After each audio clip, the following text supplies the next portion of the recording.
Hydrosalpinx is characterized by a blockage in the fallopian tubes due to liquid accumulating in them. In the female reproductive system, we have two fallopian tubes. So a hydrosalpinx can be either unilateral, where it affects only one of the fallopian tubes, or bilateral, where it affects both of the fallopian tubes.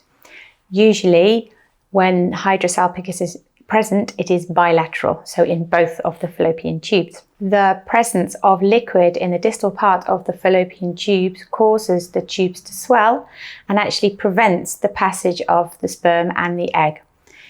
The liquid inside the fallopian tubes can also affect the implantation of the embryo within a uterus. Therefore, hydrosalpinx is a tubal factor of female sterility, and women with this will often have to resort to assisted reproduction techniques in order to achieve pregnancy.